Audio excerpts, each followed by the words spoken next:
नमस्कार, मैं हूं पंकज कुमार और मैं आपको बता दूं कि मैं फिलहाल बेगूसराय के मनियप्पा गांव में।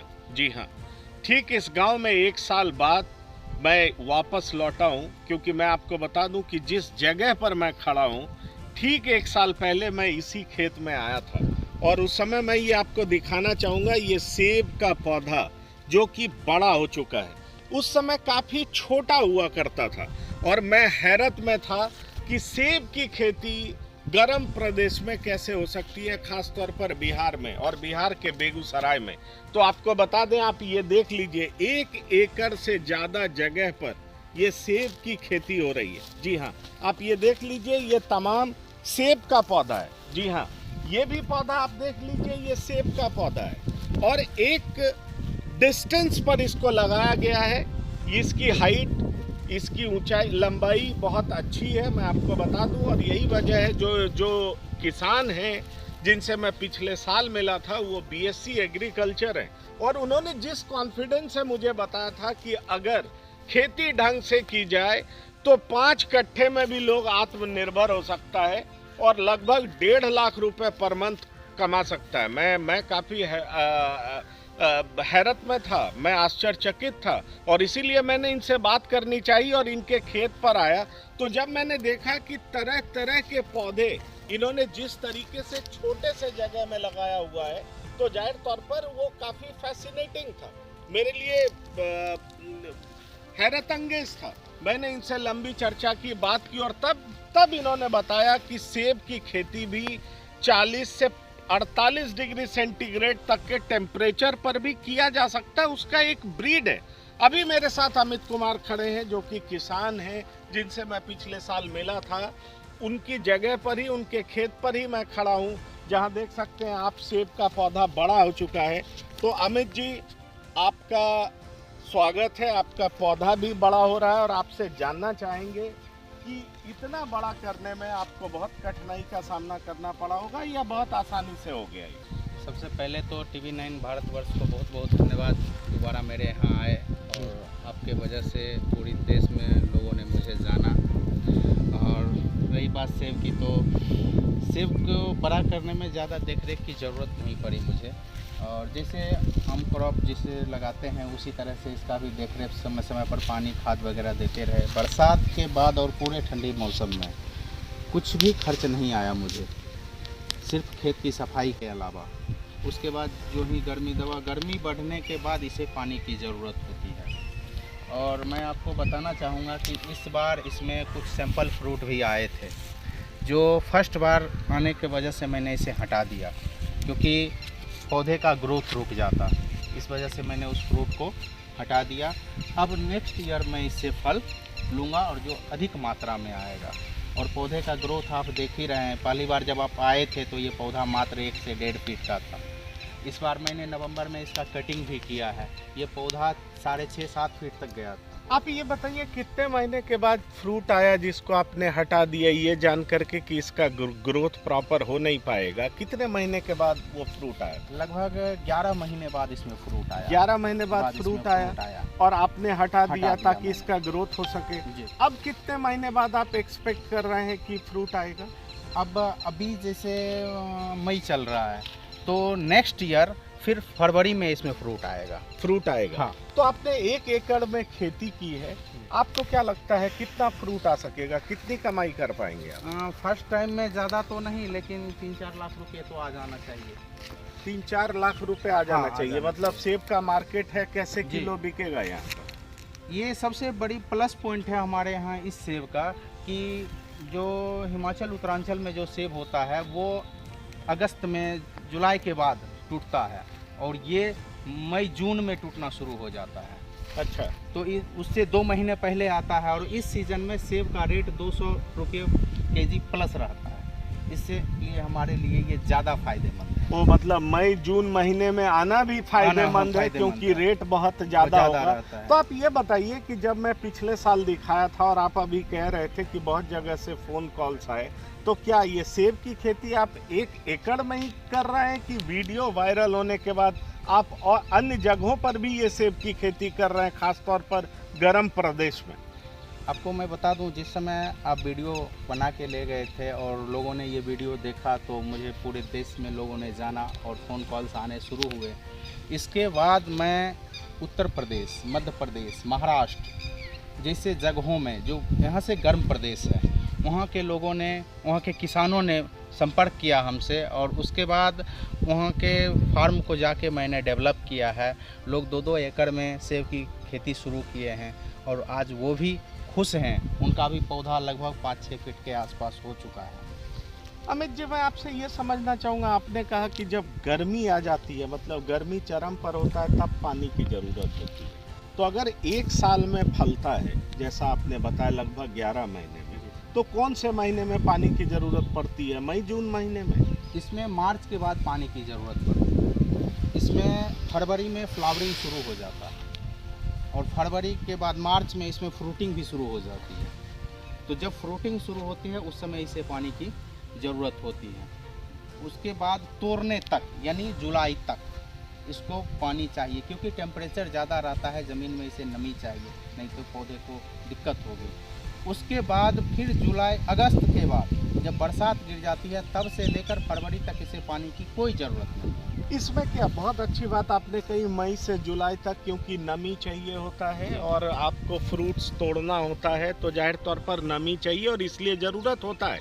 लेकिन इस दरमियान क्या आपको मैन्योर्स की, इंसेक्टिसाइड्स की, पेस्टिसाइड्स की, ये तमाम चीज़ों की ज़रूरत पड़ती है क्या? क्योंकि जो सीरियल क्रॉप्स होते हैं, अन्य क्रॉप्स में किसान के लिए ये बड़ा चैलेंज होता है कि भाई खाद चाहिए, इंसेक्टिसाइड चाहिए, पेस्टिसाइड्स चाहिए, नहीं तो खाद में घुन लग जाता है, कीड़े आ जाते हैं, बहुत तरह की समस्याएं हो जाती हैं। आपको क्या इस सेब के पौधे में ये सब तरह की कोई ज़रूरत पड़ी?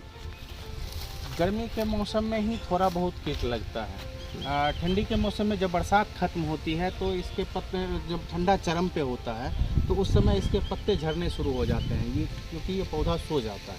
ये ना कुछ लेता है ना कुछ देता है, इसलिए इसे किसी भी चीज़ की ज़रूरत नहीं होती है। अगर खाद पानी की जो भी ज़रूरत है वो इसे जनवरी के बाद ही चाहिए, उस बीच में इसे कुछ भी नहीं चाहिए। तो बड़ा इंटरेस्टिंग बात बता रहे हैं कि खाद पानी की ज़रूरत भी फरवरी के बाद ही चाहिए और उसके बाद, उसके बीच में, उससे पहले कुछ नहीं चाहिए।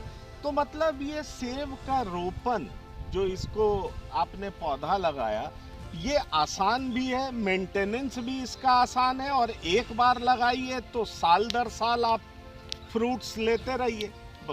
इसका मतलब तो यही हुआ जो आप कहना चाह रहे हैं। कितने साल तक हम इससे फ्रूट्स तोड़ सकते हैं, बाजार में बेच सकते हैं, इस्तेमाल कर सकते हैं? क्योंकि सीरियल क्रॉप्स में तो हर साल आपको नया पौधा लगाना होगा। इस पौधे को अगर हम एक बार लगा लें और बढ़िया से मेंटेनेंस करते रहें समय पर, जब इसे पानी की ज़रूरत हो या जब खाद की ज़रूरत हो जनवरी फरवरी के बाद और जुलाई अगस्त तक, तो इसका अगर सही ढंग से हम देख रेख करें और सीमित मात्रा में इससे अगर हम फल लें, ज़्यादा ना लें, तो ये पौधा 20-25 साल तक आसानी से चलता है। मतलब 1 एकड़ में आपने 1 साल मेहनत की। अमित जी, मैं आपसे ये समझना चाहूँगा, आपने कहा कि जब गर्मी आ जाती है, मतलब गर्मी चरम पर होता है, तब पानी की ज़रूरत होती है। तो अगर 1 साल में फलता है, जैसा आपने बताया लगभग 11 महीने में, तो कौन से महीने में पानी की ज़रूरत पड़ती है? मई जून महीने में? इसमें मार्च के बाद पानी की ज़रूरत पड़ती है। इसमें फरवरी में फ्लावरिंग शुरू हो जाता है और फरवरी के बाद मार्च में इसमें फ्रूटिंग भी शुरू हो जाती है। तो जब फ्रूटिंग शुरू होती है उस समय इसे पानी की ज़रूरत होती है। उसके बाद तोड़ने तक यानी जुलाई तक इसको पानी चाहिए, क्योंकि टेम्परेचर ज़्यादा रहता है, ज़मीन में इसे नमी चाहिए, नहीं तो पौधे को दिक्कत होगी। उसके बाद फिर जुलाई अगस्त के बाद जब बरसात गिर जाती है, तब से लेकर फरवरी तक इसे पानी की कोई ज़रूरत नहीं है। इसमें क्या बहुत अच्छी बात आपने कही, मई से जुलाई तक, क्योंकि नमी चाहिए होता है और आपको फ्रूट्स तोड़ना होता है, तो जाहिर तौर पर नमी चाहिए और इसलिए ज़रूरत होता है। लेकिन इस दरमियान क्या आपको मैन्योर्स की, इंसेक्टिसाइड्स की, पेस्टिसाइड्स की, ये तमाम चीज़ों की ज़रूरत पड़ती है क्या? क्योंकि जो सीरियल क्रॉप्स होते हैं, अन्य क्रॉप्स में किसान के लिए ये बड़ा चैलेंज होता है कि भाई खाद चाहिए, इंसेक्टिसाइड चाहिए, पेस्टिसाइड्स चाहिए, नहीं तो खाद में घुन लग जाता है, कीड़े आ जाते हैं, बहुत तरह की समस्याएं हो जाती हैं। आपको क्या इस सेब के पौधे में ये सब तरह की कोई ज़रूरत पड़ी? गर्मी के मौसम में ही थोड़ा बहुत कीट लगता है। ठंडी के मौसम में जब बरसात खत्म होती है तो इसके पत्ते, जब ठंडा चरम पे होता है तो उस समय इसके पत्ते झड़ने शुरू हो जाते हैं, ये क्योंकि ये पौधा सो जाता है, ये ना कुछ लेता है ना कुछ देता है, इसलिए इसे किसी भी चीज़ की ज़रूरत नहीं होती है। अगर खाद पानी की जो भी ज़रूरत है वो इसे जनवरी के बाद ही चाहिए, उस बीच में इसे कुछ भी नहीं चाहिए। तो बड़ा इंटरेस्टिंग बात बता रहे हैं कि खाद पानी की ज़रूरत भी फरवरी के बाद ही चाहिए जी। और उसके बाद, उसके बीच में, उससे पहले कुछ नहीं चाहिए। तो मतलब ये सेब का रोपन जो इसको आपने पौधा लगाया, ये आसान भी है, मेंटेनेंस भी इसका आसान है, और एक बार लगाइए तो साल दर साल आप फ्रूट्स लेते रहिए। तो इसका मतलब तो यही हुआ जो आप जी, कहना चाह रहे हैं। बिल्कुल। कितने साल तक हम इससे फ्रूट्स तोड़ सकते हैं, बाजार में बेच सकते हैं, इस्तेमाल कर सकते हैं? क्योंकि सीरियल क्रॉप्स में तो हर साल आपको नया पौधा लगाना होगा। इस पौधे को अगर हम एक बार लगा लें और बढ़िया से मेंटेनेंस करते रहें समय पर, जब इसे पानी की ज़रूरत हो या जब खाद की ज़रूरत हो जनवरी फरवरी के बाद और जुलाई अगस्त तक, तो इसका अगर सही ढंग से हम देख रेख करें और सीमित मात्रा में इससे अगर हम फल लें, ज़्यादा ना लें, तो ये पौधा 20-25 साल तक आसानी से चलता है। मतलब 1 एकड़ में आपने 1 साल मेहनत की और 25 साल तक आपने उसके फल का मजा लिया। बिल्कुल, ये मैं मान लूं। बिल्कुल। तो इसी दावे पर आप कहते हैं कि बीएससी एग्रीकल्चर आप हैं, मतलब आपका कहना है कि 1,00,000 1.5 लाख पर मंथ कमाने वाले के पास अगर थोड़ा सा खेत है तो उसको नौकरी छोड़ करके अपनी खेती करनी चाहिए, वो ज़्यादा फायदेमंद होगा। खेती सच में ज़्यादा फायदेमंद है। जो लोग समझते हैं कि हम नौकरी कर रहे हैं, 8,000 10,000 15,000 20,000 कमा रहे हैं, अगर उनके पास 1 बीघा भी खेत है तो वो शायद उतना मेहनत जो दूसरे के लिए वो करते हैं, वो अगर अपने खेतों में कर दें तो उससे ज़्यादा पैसा कमा सकते हैं। एक चीज़ और आप समझाइए, मैं पिछली बार आया था तो कम जगह पर ये आपकी सेब की खेती थी। अभी देख रहा हूँ ये 2 सेब के बीच में एक डिस्टेंस है, ये दिखाई पड़ रहा है। इसमें आपने क्या लगाया हुआ है? ये जो डिस्टेंस है उसका इस्तेमाल आपने कैसे किया? इसमें हम एक्चुअली इंटरक्रॉपिंग कर लेते हैं, क्योंकि इसमें डिस्टेंस ज़्यादा है तो इस वजह से हम इसमें कुछ सब्जियां उगा लेते हैं। अच्छा। जिससे मुझे एक्स्ट्रा आमदनी हो जाती है और मेरा खेत का जो मेंटेनेंस है वो निकल जाता है। इस वजह से हम बीच बीच में सीजनली जो सब्जियां होती है वो हम निकालते रहते हैं। तो इसको क्या ये भी कहा जा सकता है जिसको कहते हैं रोटेशनल क्रॉप बिल्कुल, लगाया और बिल्कुल। उससे फायदा लिया? वो किसान को ये पद्धति अपनानी चाहिए क्योंकि किसान को फायदा होता है इससे। एक्चुअली होता क्या है कि जब हम ये सब्जियां लगाते हैं तो खेत की निराई गुड़ाई पानी वगैरह सब देते रहते हैं, जो फ़ायदा हमारे दूसरे क्रॉप जो हम सेब लगा रखते हैं उसमें भी मिलता है। इस वजह से सालों भर हमारे खेत में काम चलता रहता है और उसका फ़ायदा सेब को भी मिलता है। एक सवाल आपसे और जानना चाहेंगे, क्योंकि आपने जिस ब्रीड की बात की थी हरमन 95, अगर मैं 99, तो ये हरमन 99 सिर्फ गर्म प्रदेश में ही उग सकता है, ये पौधा उग सकता है, और उसका स्वाद क्या वैसा ही होता है जैसा अन्य सेब का होता है जो उत्तराखंड और हिमाचल से आता है? आपको मैं बता दूं, अपने पास अब 4 वैरायटियाँ हैं, सिर्फ हरमन 99 ही नहीं, अपने पास 4 वैरायटियाँ हैं, जिसमें हरमन 99 फर्स्ट में मैंने लगाया था, उसके बाद मेरे पास अन्ना, डोरसेट गोल्ड और इस बार मैंने ट्यूपिक स्वीट्स भी लगाया है। तो आप क्या दिखा सकते हैं कि हाँ। कौन कौन सा हरमन कौन सा है, अन्ना कौन सा है, ट्यूपिक मैं आपको बता दूं, जो फर्स्ट रो में है हाँ, वो हरमन 99 है। जो फर्स्ट रो में ये जो है ये हरमन 99 है, ये हरमन ये हरमन 99 99 हाँ, है, हाँ, ये डोरसेट गोल्ड है। ये डोरसेट गोल्ड है। हाँ, अच्छा, इसमें और उसमें फर्क क्या होता है? हरमन 99 और डोरसेट गोल्ड हाँ। जो सेब की वैरायटी है उसमें फर्क क्या सेब की होता है? वैरायटी में थोड़ा कलर में और टेस्ट में थोड़ा अंतर होता है। अच्छा और ये अन्ना वैरायटी है। अच्छा, ये मैं चाहूंगा कि जरा इस पे फोकस किया जाए। ये अन्ना वैरायटी हाँ, है। हाँ। हरमन 99 डोरसेट गोल्ड के बाद ये अन्ना वैरायटी। अन्ना variety। इसके सेब में क्या खासियत होती है? इसके सेब में थोड़ा मीठापन ज़्यादा होता है। अच्छा, बहुत अच्छा। अपने लोकल क्षेत्र में, अपने बेगूसराय के एरिया में जब देखते होंगे कि सीजन जब आता है, एक छोटा छोटा सेब आता है जो बहुत मीठा होता है, हाँ। ग्रीन और रेड में, वही सेब ये है। और ये इसमें अन्ना बहुत वैरायटी अन्ना जो ग्रीन और रेड में आता होता है, ये ज्यादा ये मीठा ज़्यादा होता है। मीठा होता है। ठीक है। इसमें- और आपने एक वैरायटी और बताया, वो कौन सी वैरायटी है जो आपने बताया एक अन्ना के बाद? स्वीट्स है वो जो मैं फ्रंट में लगाया हूँ। ट्यूपिक स्वीट्स। जी।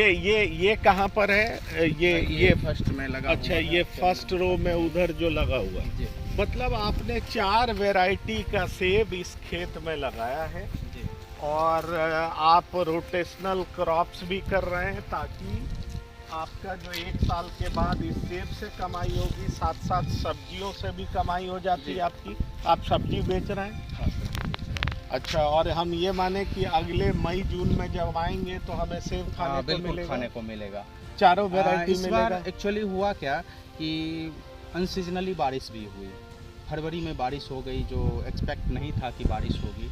इसमें कुछ फ्लावर वगैरह आए थे, अच्छे फ्लावर थे, लेकिन बारिश के वजह से उसमें भी कुछ डैमेज हुआ, लेकिन कुछ फ्लावर बच गए जिसमें कुछ फ्रूट आया। तो फर्स्ट टाइम था, इस वजह से मैंने उसको उतार दिया। नहीं तो अभी आपको देखने को बहुत बढ़िया। तो अब आप एक बार फिर से बता दीजिए तमाम लोगों के लिए, ताकि लोग प्रेरित हो सकें कि इस तरह की वैरायटी से 1 एकड़ में, मतलब सेब के साथ साथ ये जो आप सब्जी वगैरह लगा रहे हैं, क्योंकि सेब के बीच में अच्छा खासा 2 सेब के पेड़ के बीच में अच्छा खासा डिस्टेंस होता है, तो 1 साल में 1 एकड़ के खेत से कितनी कमाई की जा सकती है? देखिए, सेब तो जब आप लगाएंगे तो 2 साल के बाद फलना शुरू होता है। 2 साल के बाद हमें रिटर्निंग मिलेगा, लेकिन इसका 2 साल से 25वें साल 25वें साल हाँ, तक, हाँ। यानी 23 साल इसका लाभ मुझे मिलेगा। लेकिन इसके बीच में जो जगह खाली है, क्योंकि मैंने थोड़ा डिस्टेंस में लगाया है, तो इसके बीच में जो जगह खाली है, इसमें जो छोटी बेल वाली सब्जियां होती है, जैसे बोरा है, बीन्स है, या प्याज लगाना चाहते हैं, लहसुन लगाना चाहते हैं, इस टाइप का कोई भी क्रॉप आप बीच में इंटर क्रॉपिंग कर सकते हैं, जिससे आपको सालों भर आमदनी होते रहेगा सेब के अलावे। अच्छा, जो हमारे लिए बहुत ही फायदेमंद। और सेब से कितना कमा पाएंगे पूरे साल? देखिए, फर्स्ट ईयर में मतलब फर्स्ट बार जब फलन आएगा तो ज़्यादा तो नहीं होगा, लेकिन 3-4 लाख रुपये आ जाना चाहिए। लेकिन जब इसका फलन बढ़ेगा और 30 केजी, 40 केजी, 50 केजी तक जब इसका फ्रूटिंग एक एकड़ में? एक पौधे में, एक पौधे में 30 से 50 केजी तक इसका फ्रूटिंग होता है। अच्छा, तो जब 50 केजी के आसपास फ्रूटिंग जाएगा, लगभग 400-450 प्लांट है। आप होता तो बहुत ज़्यादा, लेकिन हम फिर भी 10 लाख लमसम 12 लाख भी अगर आगे 10 लाख 12 लाख कम से कम आप बता रहे हैं 1 एकड़ में 1 साल में, मतलब लाख रुपया हो गया। और प्लस सब्जी से आमदनी अलग, तो ये 1.5 लाख रुपया हो गया। मतलब एक एकड़ में आदमी 1.5 लाख रुपया कमा लेगा लमसम। कमा सकता है। 1.25 लाख 1.5 लाख का है। हम उसमें मेंटेनेंस भी हटा दें तो भी हमें 1 लाख रुपये पर मंथ आसानी से बच जाए। वाह। तो ये अमित कुमार हैं, इनसे पिछले साल मैं मिला था, मैं यहाँ मिलने आया था। इनके दावे बहुत बड़े बड़े हैं और जाहिर तौर पर ये युवा हैं, युवाओं को प्रेरित करते हैं, ख़ास तौर पर उनको जिनके पास कुछ ज़मीनें हैं, कि वो खेती के माध्यम से भी कितनी ज़्यादा कमाई कर सकते हैं। फिलहाल इस साल फिर मैं 1 साल बाद इनके खेत पर पहुंचा हूं और उस सेब के खेत का मैंने मुआयना भी किया, 4 तरह के ब्रीड्स को भी देखा और जाहिर तौर पर इनके पौधे बड़े हो गए हैं। और अगले साल से ये, जैसा कि आपने सुना, 10 से 12 लाख रुपया पर एनम, मतलब हर एक साल सिर्फ और सिर्फ सेब से कमाई का दावा कर रहे हैं। साथ ही साथ सब्जी से जो कमाई होगी वो अलग होगी। तो जाहिर तौर पर इनके इरादे काफ़ी बुलंद हैं, काफ़ी कॉन्फिडेंट दिखते हैं। और इतना ही नहीं, पिछले साल जो हमने वीडियो दिखाया था उसके बाद देश के अलग अलग प्रदेशों में जाकर, ये खास तौर पर गर्म प्रदेशों में जाकर सेब की खेती कैसे की जा सकती है, गर्म प्रदेशों में जहां टेम्परेचर 45 डिग्री से ज़्यादा होता है, ये लोगों को ट्रेनिंग भी दे रहे हैं। तो ये लोगों के लिए रोल मॉडल बन चुके हैं। फिलहाल बेगूसराय से TV9 भारतवर्ष के लिए पंकज कुमार।